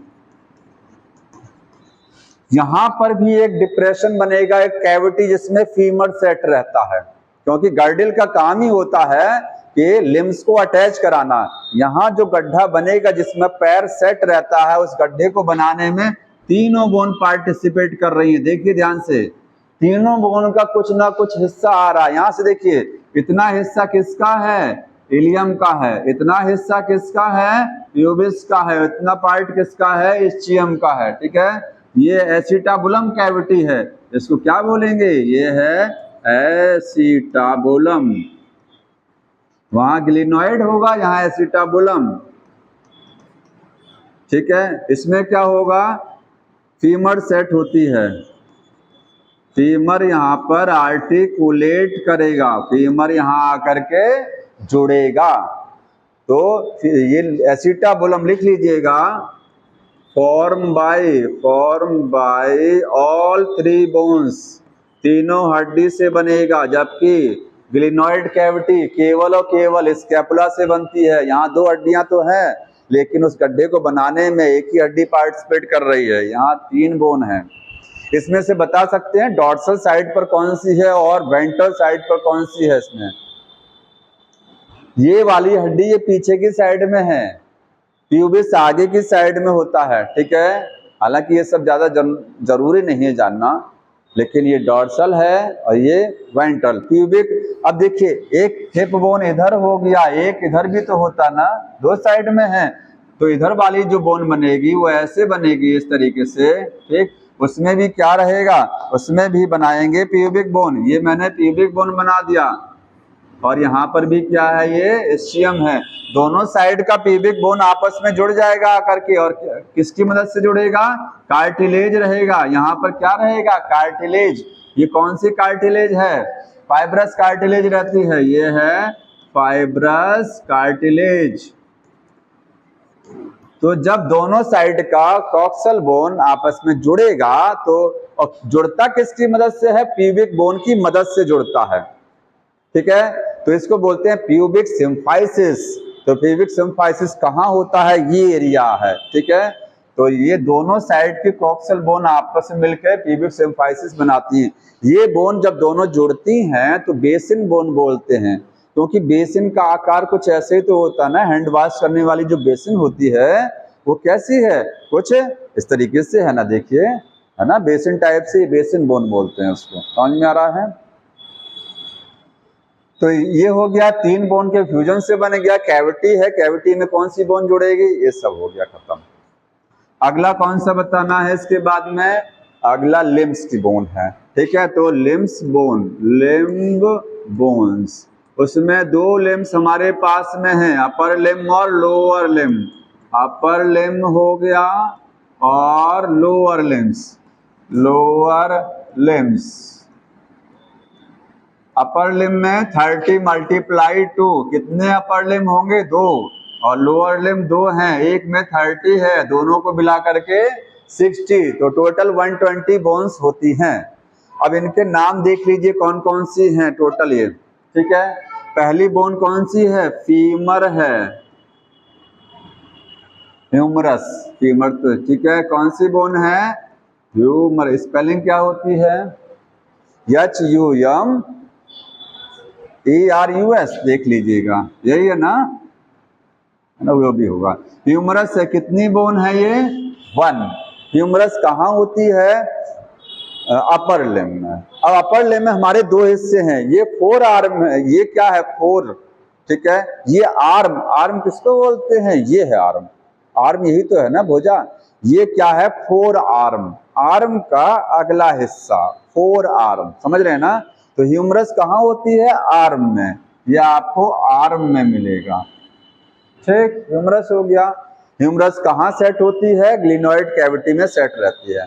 इसके बाद में यहाँ जो दो हड्डियां हैं, ये क्या है, रेडियस अल्ना है। तो रेडियस और अल्ना दो हड्डियां हैं, ये कहाँ मिलती हैं दोनों, ये 4 आर्म में। 4 आर्म का मतलब आर्म का आगे वाला हिस्सा, ठीक है, ये है 4 आर्म में मिलेगा। अब रेडियस अल्ना में पूछा जाता है कि कौन सी बोन अंदर है और कौन सी बाहर होती है। ये देखिए अंगूठे वाली साइड में ये जो हड्डी दिख रही है रेडियस है, जहां आपका अंगूठा है, ये जो बोन है ये रेडियस है, और ये क्या है, अल्ना है। इसमें कौन सी एक्सटर्न इनसाइड है, कौन सी आउटसाइड है, इनर साइड में कौन सी है, कौन सी बाहर की साइड में है। रेडियस कैसे देखते हैं, ऐसे हाथ करके नहीं देखेंगे, हाथ को ऐसे करके देखेंगे। हाथ कैसे दिखाया जाता है ज्योतिषी को, ऐसे, तो ऐसे हाथ करेंगे। अब जो बोन बाहर चली गई, ये हम बाहर की साइड में है ना, रेडियस अल्ना अंदर की साइड में है ना। हमारी बॉडी एक्सिस के किधर साइड में, अंदर की साइड में ये आ रही है, और ये बॉडी से बाहर की साइड में, तो रेडियस बाहर की साइड में, अल्ना इंटीरियर है, ठीक है। तो ये ध्यान रखना है, ये एक्सटर्नल है, एक्सटीरियर है, एक्सटीरियर, और ये इंटीरियर साइड में है, ठीक है। समझ में आया, रेडियस अल्ना हो गया। इसके बाद में यहाँ जो बोन होती हैं, ये कलाई वाली रिस्ट बोन, इनको कार्पल्स बोलते हैं, कार्पल्स। ये क्या है, रिस्ट बोन है। कितनी होती हैं टोटल, 8 होती हैं। कितनी हैं? 8। 4 इधर हैं और 4 इधर हैं। आगे की साइड में 4 और इधर 4, 8 हड्डियां। कार्पल्स, मेटाकार्पल्स, मेटाकार्पल्स ये कहाँ होती हैं? ये पाम हथेली में है, ठीक है। ये पाम बोलते हैं, पाम बोन्स। आपको ये 5 मिलेंगी। यहाँ से देखिए, यहीं से निकली हैं। जितनी उंगलियां हैं, हर उंगली के लिए यहाँ से एक एक बोन जा रही है, हथेली से होकर के जा रही है ना। तो हथेली में टोटल पाम में कितनी बोन्स हैं? 5 है, मेटाकार्पल्स। इसके बाद फेलेंजेस, फेलेंजेस, फेलेंजेस कितना है? 14 है। 14 होती हैं। इनको डिजिट बोन भी बोलते हैं, डिजिट बोन्स। ये कितनी है टोटल? 14। भाई सब में 3-3 है और इसमें कितनी है? 2 है ना। तो 14 बोन हो गया। सबको काउंट करेंगे तो 30 बोन आ गया ना। इसी तरीके से लोअर लिम्ब में आ जाइए, तो लोअर लिम्ब में फीमर, फीमर सबसे बॉडी की सबसे लॉन्गेस्ट और सबसे लार्जेस्ट बोन होती है, ठीक है। ये लॉन्गेस्ट है। ये फीमर हो गया। कैसी होती होगी? सिलेंड्रिकल। ह्यूमर क्या है? ह्यूमरस कैसी है? सिलेंड्रिकल है सब, फ्लैट नहीं है कोई इसमें से। फीमर 1 होता है। कितना है? 1 है। इसके बाद टिबिया, फिबुला, टिबिया और फिबुला 2 बोन है। देखिए, टिबिया है, फिबुला है। टिबिया आगे की साइड में, ये देखो आगे की साइड में कौन सी है? घुटने के नीचे, घुटने के नीचे पैर में आगे की साइड में टिबिया और पीछे की साइड में फिबुला, ठीक है। तो यहां पर इंटीरियर और एक्सटीरियर नहीं कहेंगे। पैर को थोड़ी ना ऐसे ज्योतिषी को दिखाया जाता है, नहीं ना। हाथ दिखाते तो हाथ ऐसे रहता है ना, हाथ को तो आप ऐसे, पैर तो जैसे ऐसे रहेगा ना, ऐसे रहेगा। उसमें सामने की जो बोन रहेगी वो टिबिया है, बैक साइड की कौन सी है? फिबुला। तो ये टिबिया जो है कहेंगे ये वेंट्रल साइड पर है और डॉर्सल साइड पीछे होती है, डॉर्सल साइड पर फिबुला, ठीक है। समझ में आ रहा है? ये वेंट्रल साइड पर है, वेंट्रल है, और ये क्या है? डॉर्सल है। टिबिया को शाइन बोन बोलते हैं। क्या बोलते हैं? इसका एक नाम और होता है, इसको बोलते हैं शाइन बोन। क्यों बोला जाता है बताइए? ब्यूटी बोन थी, ये शाइन बोन क्यों है? बुढ़ापे में ये हड्डी चमकती है, जब कमजोरी आती है, जब जो है मांस खत्म होने लगता है, हड्डियां शरीर से चमकती हैं। सबसे पहले यही अच्छी खासी चमकती है। देखिए, ओल्ड एज में, बुढ़े पर्सन्स में हड्डियां शाइन, हड्डियां तो वैसे ही दिखेगा, बोन्स तो वैसे ही चमकती, लेकिन ये सबसे ज्यादा शाइन करती है। और वैसे भी हर पर्सन में देखिए कुछ जैसे नजर आता है शाइन कर रही है, क्योंकि ये स्किन के जस्ट नीचे ही है। इसके ऊपर फ्लैश बहुत कम होता है, समझ रहे ना। ये बोन क्या है? थोड़ी सी चमकती है, मोटी बोन है और चमकती है। मतलब साइन करने का मतलब ये नहीं है कि स्किन फाड़ करके बाहर निकल जाती है, ऐसा नहीं। स्किन वहां थोड़ा स्किन ही चमकती है उस एरिया में, ठीक। साइन बोन हो गया। इसके बाद में जो एंकल है, एंकल में क्या है? टार्सल। वहां पर क्या था? कार्पल था यहाँ, और यहाँ उसकी जगह टार्सल बोन। टार्सल कितनी होती है टोटल? 7। टिबिया 1 था, फिबुला 1, टार्सल 7। ये कहाँ मिलेगा? एंकल में मिलेगा। ये एंकल बोन है। और पैर का जो तलवा होता है उसको सोल बोलते हैं। क्या बोलते हैं? सोल। वहां पर मेटाटार्सल मिलती है, मेटाटार्सल। देखिए, रटने की कोई जरूरत नहीं है। वो टार्सल है, ये कार्पल है। ये मेटाकार्पल है तो वो मेटाटार्सल। मेटाटार्सल कितनी होती हैं? 5। उसी तरीके से फैलेंजेस, फैलेंजेस कितनी होगा? 14 यहाँ पर भी हैं। जब यहाँ 7 बोन्स हैं, एक कम है ना, वहां 8 थी, बाकी सब जगह तो बराबर है ना। यहाँ एक कम हो रही है तो उसकी जगह एक नी कैप बढ़ता है इसमें। अभी जोड़ेंगे 29 आ रहा है। एक कौन सा? नी कैप, कटोरी, ठीक है। पटेला बोलते हैं, नी कैप बोन। इसको क्या बोलेंगे? पटेला। ये कटोरी की तरीके से होता है, घुटने का कवर बनाएगा, नी का कैप बनाता है। समझ में आया? तो टोटल ये लोअर और अपर लिम्स की बोन हो गया। सारा बोन 206 हो गया। ईयर का मैंने बता दिया था ना, फेशियल बता दिया था, ईयर सब कंप्लीट हो गया, कोई नहीं बचा है, ठीक। अब जॉइंट्स पढ़ाना है ना, इसके बाद जॉइंट ही है सीधे। ठीक, जॉइंट देखिए, देखिए जॉइंट्स क्या होते हैं, तो जॉइंट जानते हैं एक ऐसी जगह जहां पर दो बोन्स आपस में आकर के जुड़ती हैं। It is the place, it is the point, book में लिखा है इट इज द पॉइंट। ये क्या एक पॉइंट है, वेयर टू बोन्स आर्टिकुलेट, जहां दो बोन्स क्या करती हैं, आपस में आकर के जुड़ती हैं। नोट कर लीजिएगा ये क्या है, पॉइंट है at which two bones articulate, दो हड्डियां आपस में आकर के आर्टिकुलेट करती हैं। जॉइंट हमारा क्या करता है, फुरकुलम की तरह काम करता है, लिखा है बुक में फुरकुलम, समझा रहा हूं, फंक्शन एज फुरकुलम। तो फुरकुलम क्या है, जो एक गेम बच्चों का होता है, झूला जो होता है, सीसॉ गेम बोलते हैं उसको, सीसॉ गेम। उसमें क्या होता है, इस तरीके से बना है, एक बच्चा यहाँ बैठेगा, एक यहाँ बैठेगा, बीच में यहाँ पुली लगा होगा, ये नीचे जाएगा तो ये ऊपर जाएगा, ये नीचे तो ये ऊपर, होता ना इस तरीके से, स्कूल में होता, खेले भी हों, बैठे भी होंगे। ये तो ये जॉइंट समझिए, यही फुरकुलम है, जिस पुली पर ये इस तरीके से मूव करेगा वो क्या है, जॉइंट, ये फुरकुलम है। तो यहाँ पर भी जॉइंट हमारी बॉडी में फुरकुलम की तरह काम करते हैं, जैसे फुरकुलम वर्क करता है। ठीक समझ में आ रहा है। जॉइंट क्या करते हैं, बॉडी में मूवमेंट कराएंगे, ठीक है, involve in movement, involve in movement, body में मूवमेंट के साथ साथ लोकोमोशन भी कराएंगे। समझ लीजिए, लोकोमोशन, समझ रहे हैं ना, हमारी बॉडी में मूवमेंट क्यों हो रहा है बोन्स में, जॉइंट की वजह से। और हम जब मूव करते हैं, चलते हैं एक जगह से दूसरी जगह पर, उसको लोकोमोशन कहते हैं। लोकोमोशन भी किसकी वजह से हो रहा है, जॉइंट की वजह से, क्योंकि बुक में लाइन लिखा हुआ है कि मूवमेंट और लोकोमोशन दोनों में मदद करेंगे। अब जॉइंट कितने टाइप के हैं, तो ये लिखा गया है कि जॉइंट किसके आधार पर तीन टाइप के होते हैं, मूवेबिलिटी के आधार पर। और कुछ जॉइंट एकदम मूव नहीं करते हैं, कुछ जॉइंट थोड़ा सा मूव करेंगे और कुछ जॉइंट फ्रीली मूव करेंगे। लिखेंगे on the basis of movability, on the basis of movability, movability, movement करने के आधार पर जॉइंट कितने हैं, 3 टाइप्स के हैं, 3 टाइप्स के जॉइंट होते हैं मूवेबिलिटी के आधार पे।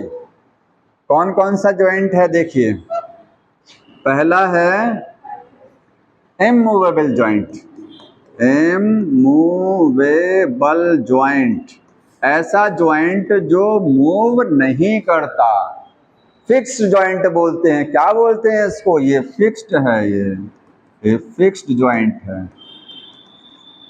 इनका एक नाम और है, शूटर्स बोलते हैं, SUTURES, ठीक है। ये मूव नहीं करेंगे कभी, जहां बोन्स को जोड़ दिया तो जोड़ दिया बस, ठीक है, हिलने डुलने के नहीं है।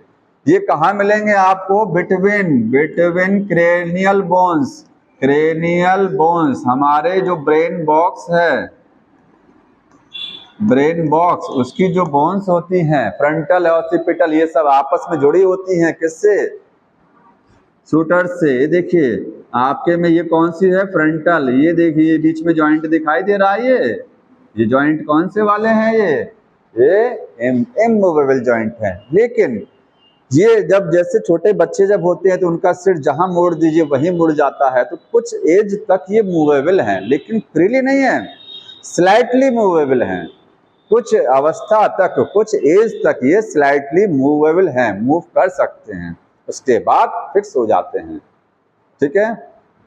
उसका भी रीजन है क्यों ऐसा होता है, क्यों बच्चे का सिर की बोन्स जो होती हैं क्यों मूव कर जाती हैं थोड़ा बहुत, क्योंकि अगर मूव नहीं करेंगे तो डिलीवरी में समस्या होगी। जब डिलीवरी ऑफ चाइल्ड होता है उस समय अगर उसकी बोन्स बहुत मूव नहीं करेंगी, एकदम फिक्स रहेंगी अपनी जगह पर सिर की बोन्स, तो डिलीवरी में बड़ी समस्या हो जाती है। इसीलिए वो फ्लेक्सिबल होती है ताकि पार्टुरेशन आसान हो सके, समझ रहे हैं ना, इसलिए ऐसा बनाया जाता है, उसको नेचर ने ऐसा बना रखा है। दूसरा जॉइंट क्या, ये केवल आपको यहीं मिलेगा, आपके स्कल का जॉइंट कौन सा है, स्कल का जो जॉइंट लिखेंगे, ये स्कल वाली जॉइंट कहाँ है, क्रेनियल, बोन्स में, ये केवल स्कल वाला ज्वाइंट ही है। फेशियल बोन, क्रेनियम के साथ साथ फेशियल भी है, ध्यान रखना है। आपकी फेशियल 14 है, ये फेशियल बोन जुड़ी होती हैं आपस में इसी से, ठीक है। तो पूरी स्कल के अंदर जो ज्वाइंट है वो यही वाला है। क्रेनियल के साथ साथ लिखिएगा फेशियल वाली भी। फेशियल बोन और क्रेनियल बोन सब किससे जुड़ी होती है? इससे। दूसरा है slightly movable, slightly movable joint, इसका दूसरा नाम क्या बोलेंगे? इसको कार्टिलेजिनस ज्वाइंट है। ये क्या है? कार्टिलेजिनस ज्वाइंट है। मतलब जहां जहां हमारी बॉडी में ज्वाइंट के बीच में क्या रहेगा? कार्टिलेज रहेगा। वो ज्वाइंट थोड़ा सा मूव कर सकता है, ज्यादा मूव नहीं करेगा। अब बताइए कहां कहां? कार्टिलेज तो कई जगह पर है, ये भी कार्टिलेज है, लेकिन क्या यहाँ ज्वाइंट बन रहा है? यहाँ ज्वाइंट नहीं बन रहा ना। जहां ज्वाइंट में कार्टिलेज होती है, ज्वाइंट के बीच में होती है, उसकी बात चल रही है। तो कार्टिलेजिनस ज्वाइंट, क्योंकि कार्टिलेज थोड़ा सा एक्सपेंड। अब देखिए कहां कहां है। इंटरवर्टिब्रल डिस्क, इंटरवर्टिब्रल डिस्क जो होती है ये कहाँ है? दो रीढ़ की हड्डियों के बीच में जो गैप होता है, उस गैप में एक कार्टिलेज लगी होती है। उस कार्टिलेज को क्या बोलते हैं? Intervertebral disc. जैसे एक रीढ़ की हड्डी हो गया, दूसरा हो गया, और ये तीसरी वर्टिब्रल कॉलम है, इनके बीच में जो ज्वाइंट रहेगा वो क्या रहेगा? कार्टिलेज। ये देखिए कार्टिलेज बनाया मैंने। तो वर्टिब्री के बीच में क्या होती है? कार्टिलेज, ठीक है। अब देखिए ध्यान से देखिए, एटलस और एक्सिस के जितने भी कार्टिलेज होती हैं रीढ़ की हड्डियों के बीच में, वो एक्सिस के बाद में होती हैं। दो वर्टिब्री शुरुआत वाली जो होती हैं, एटलस और एक्सिस, इनके बीच में कोई कार्टिलेज नहीं है। अगर इनके बीच में भी कार्टिलेज हो जाती तो हमारा सिर ऐसे मूव नहीं करता। हम जो सिर मूव करा लेते हैं वो कारण क्या है? कि उसमें ऐसा ज्वाइंट लगा है और ये वाला ज्वाइंट नहीं है। मतलब एक्सिस को छोड़ दीजिए, एटलस एक्सिस के बाद जितनी रीढ़ की हड्डियां बचती हैं उन सब के बीच में ये वाला ज्वाइंट है। तो लिख लीजिएगा आफ्टर, ये किसके बीच में मिलेगा? After axis vertebrae. ये एक्सिस वर्टिब्री के बाद में ज्वाइंट मिलेगा। बिटवीन द वर्टिब्री, वर्टिब्री के बीच में मिलेगा। बिटवीन वर्टिब्री, रीढ़ की हड्डियों के बीच में है, लेकिन एक्सिस के बाद में है, ठीक है, एक्सिस के नीचे। तो देखिए ये जो है, जैसे हम अपना जिस तरीके से मूव कराते हैं पूरा कमर को, तो आपको क्या लगता है? जैसे जितनी भी वर्टिब्री हैं, दो को छोड़ दीजिए, उनके बीच में जो ये वाला ज्वाइंट है, जितनी भी कार्टिलेज हैं, ये थोड़ा थोड़ा मूवमेंट करती हैं। हम पूरा इस तरीके से अपने कमर को झुका ले जाते हैं, तो आपको क्या लगता है कि ये ज्वाइंट बहुत ज्यादा मूव कर गया? हमने लिखा है कि ये हल्का सा मूव करता है, लेकिन हम तो कमर को पूरा झुका ले जाते हैं नीचे तक। तो स्लाइटली मूवेबल कैसे हुआ? इसका मतलब ये है कि जितनी वर्टिब्री हैं, ये कार्टिलेज लगा है ना, सभी कार्टिलेज में थोड़ा थोड़ा थोड़ा थोड़ा मूवमेंट होता है, तो आपको एहसास होता है कि ज्यादा हो गया है। जितनी भी कार्टिलेज हैं, जितनी वर्टिब्री हैं, सभी वर्टिब्री में क्या है? थोड़ा थोड़ा मूवमेंट हो रहा है। तो पूरी बैकबोन ज्यादा नजर आती है कि बैकबोन में मूवमेंट अच्छा खासा हो रहा है, लेकिन वो एक के कारण नहीं हो रहा है, उसमें सभी का रोल है, सब थोड़ा थोड़ा मूव कर रही हैं। सारी कार्टिलेज थोड़ा थोड़ा क्या है? मूव कर रही है ज्वाइंट। और दूसरा ज्वाइंट कहाँ मिलेगा? एक तो यहां पर हो गया, ये इंटरवर्टिब्रल डिस्क में हो गया, और कहाँ मिलेगा? पीविक सिम्फाइसिस अभी बताया, इधर का पीविक बोन, इधर का बीच में फाइब्रस कार्टिलेज है। दूसरा मिलेगा प्यूबिक बोन्स के बीच में लिखेंगे बिटवीन प्यूबिक बोन्स। एक जगह और है, बताइए, बॉडी में 3 जगहों पर एक है कार्टिलेज। स्टर्नम और रिब्स के बीच में, ये हमारा स्टर्नम है, यहाँ से जब रिब्स आती हैं तो यहाँ कार्टिलेज लगी है, क्योंकि जब हम चेस्ट कैविटी को फुलाते हैं, हवा भरते हैं, तो इस तरीके से ये क्या है? ये एक्सपेंड होता है। तो एक्सपेंड होने में ये आपका पिजड़ा जो है हड्डियों का बना, ये कैसे फैलेगा? ये फैलता है ना रिब केज में, एक्सपेंशन क्यों होता है? क्योंकि पीछे से तो रीढ़ की हड्डी से पसलियां डायरेक्ट जुड़ी हैं, लेकिन आगे से बीच में क्या है? कार्टिलेज है। तो कार्टिलेज थोड़ा सा फैलती है, कार्टिलेज थोड़ा सा फैलती है, जिस वजह से ये चेस्ट कैविटी का वॉल्यूम बढ़ जाता है। तो लिखेंगे तीसरा कहाँ है? बिटवीन स्टर्नम एंड रिब्स के बीच में है। हमारी वर्टिकल कॉलम के बीच में जो ये गैप है, इसमें क्या है? कार्टिलेज है। और कार्टिलेज जब आप आराम करते हैं तो आपकी बॉडी की लंबाई थोड़ा सा बढ़ जाती है, लेकिन उसको आप मेजर नहीं कर पाएंगे कितनी बढ़ी हो। थोड़ा सा बॉडी की लेंथ, जो हाइट आपकी बढ़ती है जब आप रेस्ट मोड में रहते हैं, क्योंकि आराम करते समय ये कार्टिलेज कार्टिलेज एक्सपेंड करती है, फैलती है थोड़ी सी। जब आप रेस्ट मोड में होते हैं, लेटते सोते हैं, तो कार्टिलेज क्या है? एक्सपेंड करती है, रीढ़ की हड्डियां दूर दूर हो जाती है थोड़ी सी, और जैसे एहसास होता है कि लेंथ थोड़ा सा बढ़ता भी है, तो थोड़ी सी लेंथ बढ़ती है वो कार्टिलेज के एक्सपेंस से, फिर वापस हो जाती है। जगेंगे, काम करेंगे, सब वापस हो जाएगा, नॉर्मल हो जाता है। परमानेंट हो जाता तो कितना आराम होता, क्यों? अगर परमानेंट हाइट बढ़ जाती तो आराम भी रहता ना। ये हो गया दो तरीके का जॉइंट, ये आपको 3 जगहों पर मिलेगा, ध्यान रखना। अगला जॉइंट जो सबसे ज्यादा कॉमन है वो क्या है? Synovial joint. साइनोवियल जॉइंट है ये जॉइंट। किसकी? ये 3rd नंबर का जॉइंट है। ये फ्रीली मूवेबल होता है, फ्रीली मूवेबल। ये आसानी से 3D मूव कर सकता है। कैसे मूव करेगा? 3D पूरा फ्रीली मूवेबल। समझ में आया? इसमें कई हैं, देखिए इसमें कौन कौन से एग्जाम टाइप इसके, ये सब क्या पढ़ने जा रहे हैं? टाइप। ठीक है, ये इसके टाइप्स हैं। कौन कौन से हैं? पहला ball and socket. Ball and socket joint. तो बॉल एंड सॉकेट जॉइंट समझते हैं? जैसे बॉल सॉकेट जॉइंट आपका में जब मिलेगा तो हड्डियां में ये बोन्स, ये एक हो गया बोन, ये एक बोन है, इसमें बॉल नुमा संरचना है, और दूसरी जो हड्डी होगी उसमें क्या रहेगा? इस तरीके से गड्ढा रहेगा। देख रहे हैं? एक बोन में क्या बना हुआ है? बॉल। दूसरे में क्या बना है? सॉकेट। दोनों बोन्स आपस में आकर के यहाँ सेट हो जाएगा और बन जाएगा ball socket model, ball socket connection, और इस तरीके से आराम से बोन मूव करेगा। लेकिन एक चीज और ध्यान देना, देखिए इनके बीच में जितनी बोन्स होती हैं, यहाँ कार्टिलेज होती है। यहाँ क्या है? कार्टिलेज है। 2 बोन्स आपस में फ्रिक्शन ना करें, रगड़ ना करें, इसको बचाने के लिए दोनों बोन्स की सरफेस पर क्या है? कार्टिलेज लगी है, और इनके ऊपर एक मेम्ब्रेन चढ़ी होती है। उस मेम्ब्रेन को क्या बोलते हैं? Synovial membrane. क्या बोला जाता है? Synovial membrane. तो साइनोवियल जो जॉइंट होता है उसमें नोट कर लीजिएगा, यहाँ पर क्या मिलेगा? ये साइनोवियल मेम्ब्रेन। और जो लिक्विड बनता है, लिक्विड वो कौन बनाएगा? साइनोवियल मेम्ब्रेन बनाती है। यही मेम्ब्रेन रिलीज करती है एक लिक्विड, साइनोवियल लिक्विड है ये, साइनोवियल लिक्विड है। तो ये लिक्विड कौन बनाया? वो यही बनाया, मेम्ब्रेन ही बनाती है।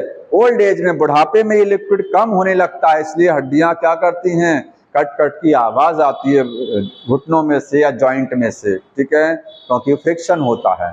समझ में आ रहा है? और कार्टिलेज इन दोनों को फ्रिक्शन से बचाती है।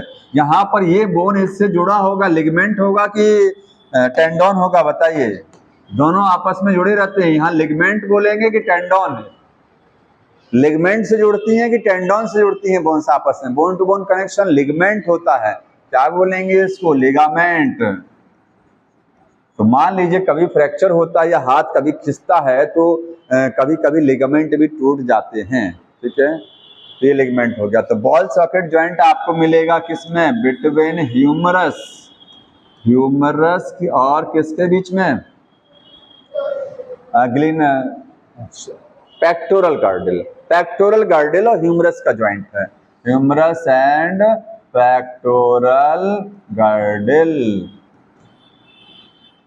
ठीक है। शोल्डर जॉइंट इसको बोलते हैं। और कहाँ मिलेगा? फीमर के बीच में, between femur, femur and pelvic गार्डिल।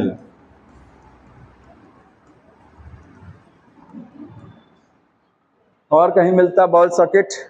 बस 2 ही एग्जाम्पल हैं दिए हुए हैं, ठीक है। दूसरा है नी, कौन सा है? हिंज जॉइंट है। सेकंड आपको है hinge joint. Hinge joint 90 degree angle पर घूमता है। ये दरवाजा जो है कितने एंगल पर मूव करेगा? 90 पर ना, उधर जाएगा, इसके बाद यहीं रुक जाएगा ना, 90 डिग्री एंगल पर, है ना। जो कब्जा होता है दरवाजे खिड़कियों में, जो कब्जे लगे होते हैं वो क्या है आप समझिए? हिंज जॉइंट है। उसमें केवल एक ही डायरेक्शन में मूवमेंट हो रहा है। फ्रीली मूवमेंट तो है, फ्रीली मूव कर रहा, लेकिन डायरेक्शन क्या है? एक ही डायरेक्शन में, ठीक है। हिंज जॉइंट, ये हिंज जॉइंट कहाँ मिलेगा? ये आपको मिलेगा एल्बो जॉइंट। ये जो जॉइंट है देख रहे हैं, इसमें एक ही डायरेक्शन में मूव कर रही है, पीछे नहीं जा रही है, वन डायरेक्शन मूवमेंट है। ये लिखेंगे वन डायरेक्शन मूवमेंट है, वन डायरेक्शन मूवमेंट। सबसे ज्यादा मूवमेंट कहाँ हो रहा है? बॉल सॉकेट में। आपको ये एल्बो में मिलेगा, एल्बो जॉइंट। और कहाँ मिलेगा? नी जॉइंट में मिलेगा, घुटने के अंदर यही जॉइंट है, ठीक है। नी, समझ रहे हैं ना? ये घुटना वाला एक ही डायरेक्शन मूव करेगा और ये एक ही डायरेक्शन में मूव करेगा। और कहाँ मिलेगा बताइए? एक जगह और है। ये हमारी जो डिजिट्स हैं, फिंगर्स हैं, फिंगर्स के बीच में जो जॉइंट है ना, देख रहे हैं? ये वाला जॉइंट, ये वाला, ये केवल एक ही डायरेक्शन में तो मूव करा सकते हैं आप। तो बिटवीन फैलेंजेस, बिटवीन फैलेंजेस, ठीक है, ये हिंज हो गया। आगे का जॉइंट है कौन सा? इसके बाद सैडल जॉइंट। सैडल के पहले भी ये ग्लाइडिंग पढ़िए, ग्लाइडिंग, ग्लाइडिंग जॉइंट। तो ग्लाइडिंग का मतलब ग्लाइड का फिसलना होता है, ग्लाइड का मतलब स्लिप करना। ये आपका जो रिस्ट है, कलाई है, वैसे ही एंकल कहाँ मिलेगा? एंकल, वहां 7 बोन, यहाँ 8, 4 इधर 4 इधर। जब ऐसे रिस्ट को घुमाते हैं तो ये बोन्स 4 और 4 8 है, एक दूसरे के ऊपर स्लाइड करती हैं, फिसलती हैं, इसलिए इसको ग्लाइडिंग जॉइंट बोलते हैं। समझ में आया? ये आपको मिलेगा इन कार्पल्स में मिलेगा, कार्पल्स एंड टार्सल्स। कार्पल और टार्सल के अंदर ही मिलेगा, ठीक। अगला है सैडल, सैडल जॉइंट। सैडल बहुत इंपॉर्टेंट है, नोट कर लीजिए। सब में सैडल, सैडल चूंकि एक ही जगह है इसलिए इंपॉर्टेंट है, एक जगह ही है केवल बॉडी में। सैडल जॉइंट जानते हैं कौन सा वाला है? ये अंगूठा हम ऐसे ऐसे करके मूव करा रहे हैं, ये देखो जी, पूरा अंगूठा। ये बताइए कहाँ से मूव कर रहा है?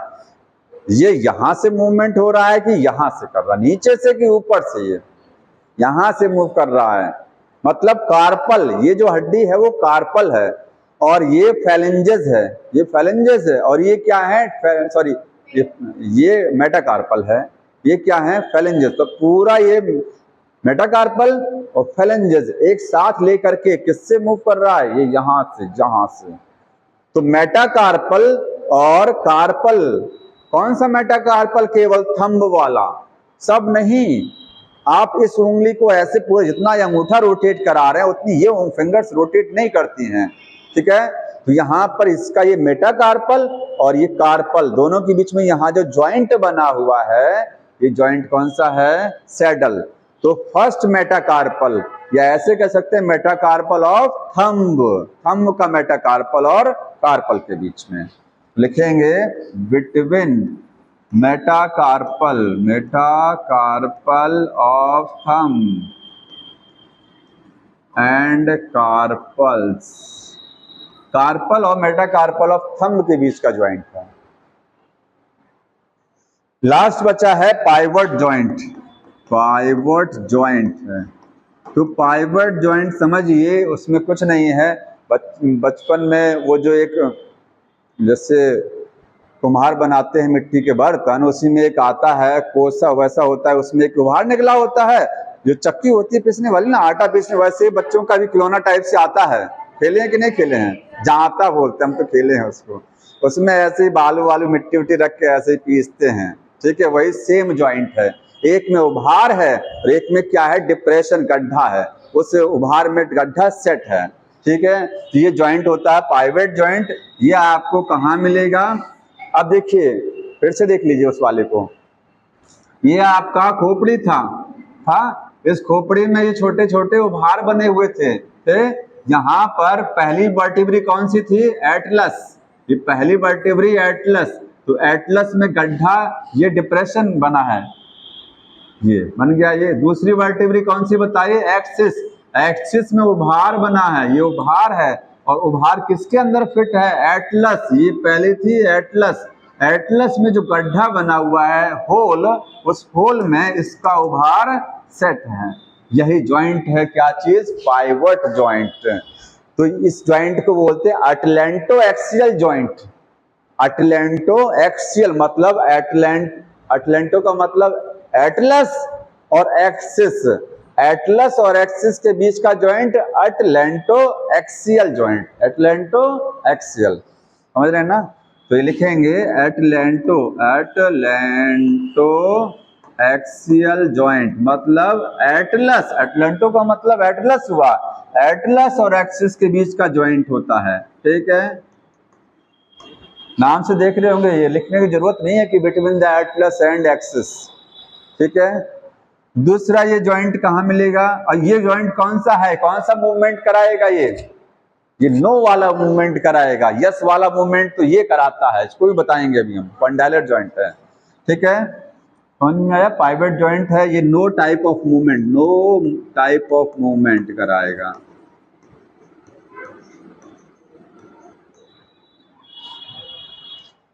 पाइवट जॉइंट एक जगह और है, दो जगहों पर और है। एक ये आपका ये जो हैंड है ना, ये ऐसे ऐसे मूव होता है, देखिए यहीं से पकड़िए, ऐसे ऐसे मूव होता है ना ये। इसमें जो रेडियस है, ये रेडियस हो गया, ये अल्ना हो गया। रेडियस और अल्ना के बीच में यहाँ जॉइंट है।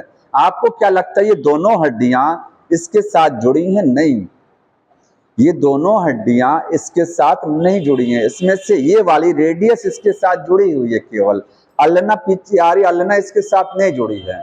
तो अल्ना कहाँ जुड़ी है? अल्ना रेडियस में एक होल बना हुआ है, रेडियस में एक होल है, उसमें अल्ना का उभार सेट है जाकर के, समझ रहे हैं ना? रेडियस हड्डी में, रेडियस बोन में क्या है? एक होल है जिसमें अल्ना बोन का उभार सेट है, और अल्ना ऐसे घूमती है, देखिए। तो अल्ना ये इसके साथ नहीं जुड़ी, इसके साथ केवल ये वाली हड्डी जुड़ी है, डायरेक्ट जुड़ी है। तो आप बोलेंगे रेडियस और अल्ना के बीच का जॉइंट। जैसे हाथ अगर ऐसे ऐसे मूव कर रहा है, तो इसमें आप ये नहीं कहेंगे कि ये वाला जॉइंट मूव कर रहा, नहीं, ये जॉइंट तो कौन सा वाला है? हिंज है। इसमें ये पूरा और ये लेके इनके और इनके बीच का है, इन दोनों और इसके बीच का जॉइंट है। ये अगर हो रहा है तो इसको मूव कराने में यहाँ एक जॉइंट है पीछे की साइड में, रेडियस और अल्ना का जॉइंट है, वो पाइवेट होता है, समझ रहे हैं ना? दूसरा लिखेंगे between radius and ulna, radio ulna joint होता है। और तीसरा एक जॉइंट इस कहाँ मिलेगा? ये वाला। आप इस फिंगर को, इसमें जानते हैं ये वाला जॉइंट कौन सा है? ये हिंज। जितना इसको ऐसे ऐसे भी मूव करा सकते हैं, इसको ऐसे ऐसे भी मूव करा सकते हैं, है ना? इस फिंगर को केवल कह रहे हैं, ये वाली फिंगर, लेकिन इनको जो है आप ऐसे ऐसे ज्यादा नहीं करा पाएंगे, केवल ऐसे। ये हिंज जॉइंट है, लेकिन ये जो जॉइंट है इसको बोलते हैं इलिप्सॉइडल जॉइंट, इसी का दूसरा नाम है। पाइवेट का ही दूसरा नाम क्या है? इलिप्सॉइडल। ठीक है, नहीं कॉन्डाइलर सॉलिड नहीं, ये वाला है, रुक जाइएगा, उसको हटाइएगा, ये वाला तीसरा बताने जा रहे हैं। जो अगला एक लास्ट बच्चा है उसको लिखिएगा कॉन्डाइलर जॉइंट। तो कॉन्डाइलर जॉइंट जो है वो कौन सा वाला जॉइंट है? एटलस और स्कल के बीच का। अभी डायग्राम बना रहे थे ना आपको, ये आपकी स्कल हो गई और ये कौन सा हो गया? ये एटलस। ठीक है, ये वाला जॉइंट इसके और इसके बीच का जॉइंट है, जिसको सिर को ऐसे ऐसे मूव कराते हैं ना। हाँ, एटलैंटो ऑसिपिटल, एटलस और ऑसिपिटल के बीच का जॉइंट एटलैंटो ऑसिपिटल, सही कह रहे हैं। ठीक है, तो ये लिख लीजिएगा, ये किसके बीच में है, स्कल और एटलस के बीच का है, एटलस, ठीक है, atlanto axial joint, atlanto axial वो था, ये ऑसिपिटल और एटलस के बीच का है, ठीक। ये जॉइंट फिनिश हो गया। अब लास्ट है डिसऑर्डर।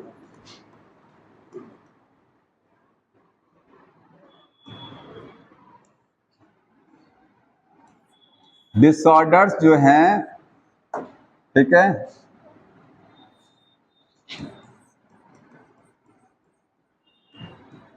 कौन कौन से डिसऑर्डर होते हैं लोकोमोटरी सिस्टम से संबंधित। पहला डिसऑर्डर कौन सा दिया हुआ है, myasthenia gravis, myasthenia gravis.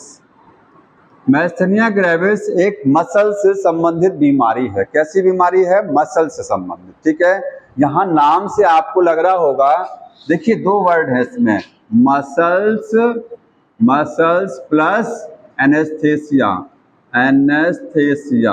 Anaesthesia का मतलब क्या होता है, सुन्न हो जाना, ठीक है। तो हमारी मसल्स क्या है, उसमें एक तरीके से सिग्नल नहीं जाता है, ठीक। मसल से संबंधित डिसऑर्डर है, न्यूरोमस्कुलर डिसऑर्डर, ठीक है। तो बुक में लिखा गया है ये कैसा है, ऑटो इम्यून डिसऑर्डर है। ऑटो इम्यून समझते हैं, एक होता है ऑटो इम्यूनिटी।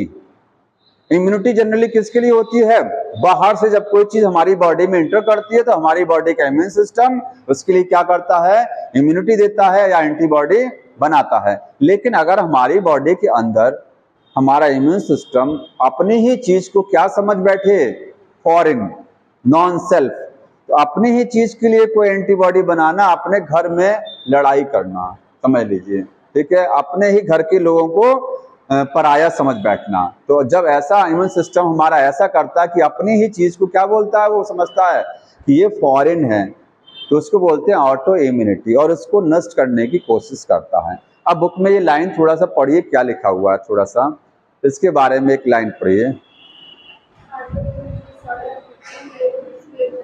हाँ, न्यूरोमस्कुलर जंक्शन लिखा ना, तो इसमें समस्या कहाँ आती है, न्यूरोमस्कुलर लिखिएगा, न्यूरोमस्कुलर जंक्शन जो है वो अफेक्ट हो जाएगा, अफेक्टेड, मतलब बॉडी का कौन सा हिस्सा अफेक्टेड होता है इसमें, न्यूरोमस्कुलर जंक्शन। क्योंकि हमारे जो न्यूरॉन्स होते हैं, क्या चीज है, न्यूरॉन्स, ये क्या करते हैं, सिग्नल लेके आते हैं, कहाँ लाते हैं, मसल्स के पास में, मसल्स को कॉन्ट्रैक्ट कराने के लिए, ठीक है। तो न्यूरॉन्स और हमारी ये क्या हो गया, मसल्स, दोनों के बीच में जो जंक्शन होता है, इस जंक्शन को क्या बोलते हैं, न्यूरोमस्कुलर जंक्शन है, न्यूरोमस्कुलर जंक्शन।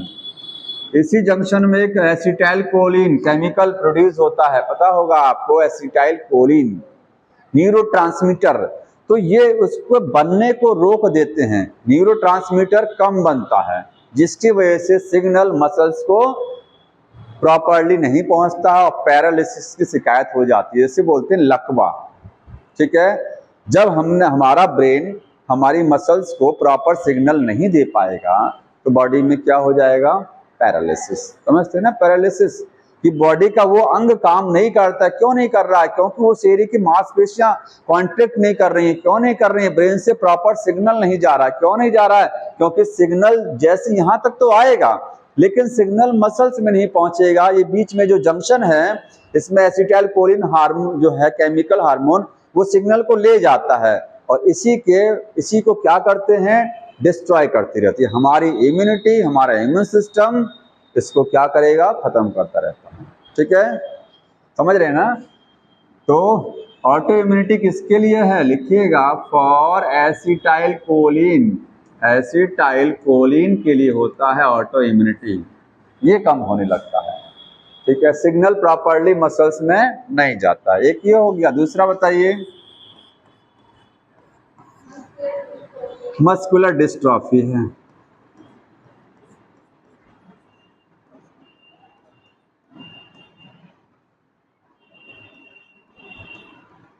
और कौन सा लिखा हुआ है? एक मिनट हमको बुक दिखा दो जी, दिखाइए तो। एक मिनट, तुम्हारा बुक का तो पोस्टमार्टम हो चुका है। क्यों? इसको चिपका लीजिए।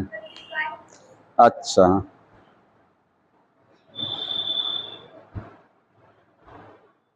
देखिए, पकड़ लो इसको। ये क्या है? Muscular dystrophy. ये एक जेनेटिक डिसऑर्डर है, ठीक है। कैसा डिसऑर्डर है ये? Muscular dystrophy.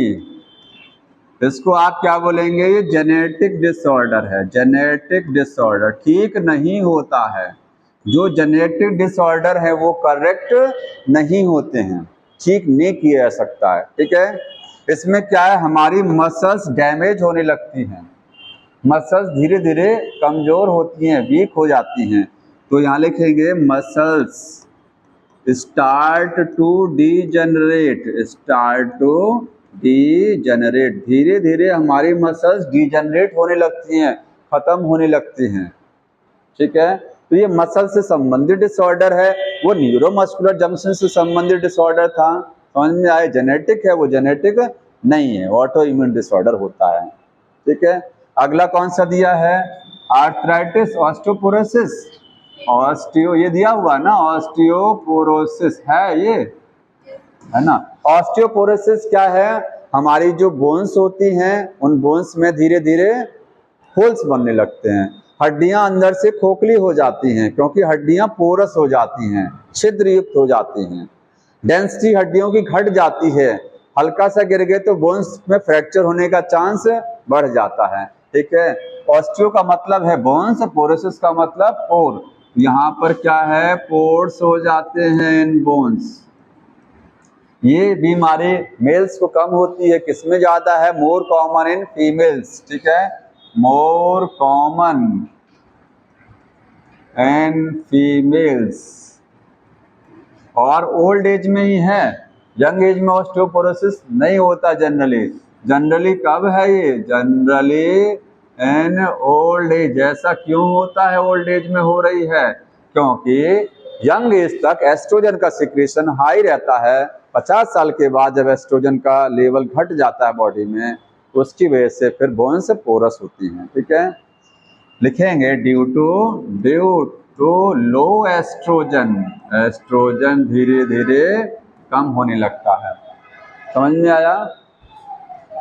ऑस्टियोपोरोसिस हो गया। आर्थराइटिस, आर्थराइटिस, आर्थराइटिस का मतलब क्या कर रहे हो जी? देखिए, दो वर्ड से मिला है, मिलके बना, जानते हैं? Study of joint called arthrology. Arthro का मतलब क्या होता है? बोन्स, जॉइंट, सॉरी, दो वर्ड होते हैं, एक वर्ड है आर्थ्रो और एक है ऑर्थ्रो। बताइए दोनों में क्या अंतर है? ऑर्थोपैडिक सर्जन, ऑर्थोपैडिक सर्जन होता है ना, वो ऑर्थो होता, ORTHO, इसका मतलब bones. Study of bones called arthrology. O है, आर्थ्रो का मतलब है जॉइंट, जॉइंट की स्टडी को बोलते हैं आर्थ्रोलॉजी, ठीक है। तो आर्थराइटिस कहाँ हो रही है? जॉइंट में। आइटिस का मतलब सूजन आना, इन्फ्लामेशन होना, स्वेलिंग आना, ठीक है। आर्थ्रो का मतलब जॉइंट में। यहाँ पर क्या होगा? जॉइंट में इन्फ्लामेशन होगा। कभी कभी देखे ना, ये जॉइंट सूज जाते हैं पूरा, ठीक है, आर्थराइटिस होता है। अब गाउट आर्थराइटिस है, ये क्या है? गाउट आर्थराइटिस, उसमें क्या होगा? गठिया जिसको बोलते हैं, वहां पर भी घुटने में सूजन आती है, दर्द होता है, स्टिफ हो जाता है घुटना, हार्ड हो जाता है, चलने में समस्या। वो होता है यूरिक एसिड क्रिस्टल जमा होने से। जो आपका घुटना है उसमें जो लिक्विड भरा है उसमें यूरिक एसिड क्रिस्टल जमा हो जाता है। जैसे यूरिक एसिड का जब लेवल बॉडी में बढ़ता है तो गाउटी आर्थराइटिस। तो कोई दिक्कत नहीं, ये होगा यूरिक एसिड क्रिस्टल डिपोजिशन। और कोई बस इतना ही है ना ये चैप्टर? टिटैनी दिया, कोई दिक्कत नहीं। देखिए टिटैनी, तो टिटैनी का मतलब एक चीज समझ लीजिए, हमारा जो पूरी बॉडी की जो मांसपेशियां अकड़ जाती हैं, रैपिड स्पास्म लिखा बुक ने लिखा है, ये क्या है, रैपिड स्पास्म इन मसल्स। हमारी बॉडी की जो मसल्स हैं उनमें कॉन्ट्रैक्शन बहुत रैपिड, मतलब एक तरीके से अकड़ जाती हैं मसल्स, ठीक है। कॉन्ट्रैक्शन और रिलैक्सेशन प्रॉपर नहीं हो पाता है। ये टिटैनी, एक टिटनेस अलग होता है, ये टिटैनी होती है due to the low calcium. ये क्या है, लो कैल्शियम, लिखिएगा कारण क्या है, due to low calcium. Body में जब कैल्शियम का लेवल घटेगा, क्यों घटेगा, पैराथ्रोमोन हार्मोन बॉडी में कैल्शियम के लेवल को बढ़ाता है। जब पैराथ्रोमोन लेवल का कम हो जाएगा तो क्या हो जाएगा, बॉडी में कैल्शियम कम, तो लो पैराथ्रोमोन, अगर पैराथ्रोमोन हार्मोन कम हो जाएगा तो कैल्शियम घट जाएगा, और कैल्शियम घट जाएगा तो टिटैनी। इसमें जानते हैं क्या होता है, ऐसे कुछ लोगों का हाथ ऐसे रहता है, मतलब डायग्राम भी होगा, देख इसमें तो नहीं है, साइड बुक में डायग्राम बनाए रखते हैं इसका। इसमें जैसे कैल्शियम जरूरी है हमारे मसल्स को कॉन्ट्रैक्ट कराने के लिए, तो कैल्शियम जब कम रहेगा तो मसल्स में कॉन्ट्रैक्शन नहीं होगा, ठीक है, फिनिश हो गया। अब अगली बार क्या करना है, क्वेश्चन पढ़ के आइएगा, ठीक। हाँ बताइए, लाइए नया चैप्टर। देखिए 10 मिनट क्वेश्चन कराएंगे अगली बार, हाँ 10 मिनट क्वेश्चन कराया जाएगा, 10-15 मिनट, ठीक है। उसके बाद अगला चैप्टर स्टार्ट करेंगे, ठीक है, हाँ पढ़ के आएंगे।